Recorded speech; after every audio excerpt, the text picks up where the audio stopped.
Είπα να κάνω ένα βίντεο για να σας δείξω τα είδη ατόμων το καλοκαίρι. Και πάμε να ξεκινήσουμε.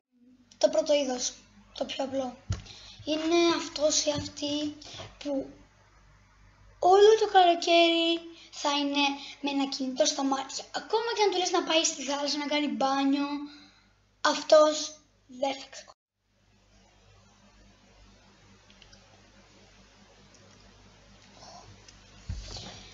Έλα.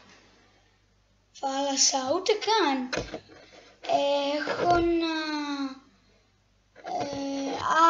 θα μου καεί σούπα, γεια.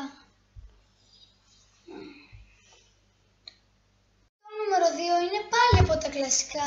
Είναι αυτός που κάθε στιγμή, κάθε ώρα, κάθε δευτερόλεπτο που θα τον πάρεις, να πάτε κάπου, ξέρω εγώ, παραλία, βόλτα, έξω. Αυτός πάντα θα έχει κάτι να κάνει.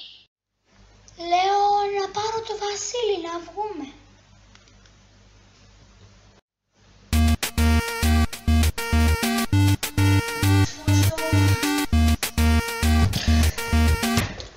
Ναι, έλα, θες να βγούμε?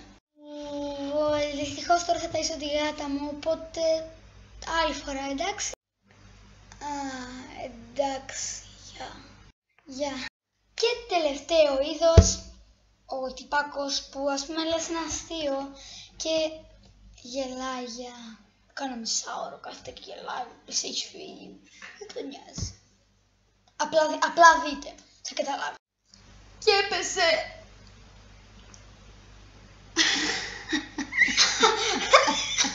Καλό.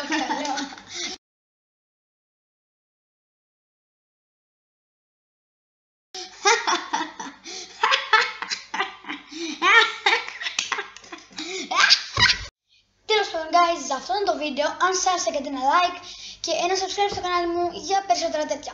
Αυτό χρειάστηκε αρκετή επεξεργασία και γενικά πολλή δουλειά, οπότε ελπίζω να το εκτιμήσετε. Τώρα που είναι Δευτέρα, Τετάρτη θα φύγω, οπότε θα ανεβούν κάποια βλογκάκια, μην ανησυχείτε, τα έχω φτιάξει ήδη και θα ανεβούν τότε για να μην μείνετε χωρίς βίντεο και τα λέμε!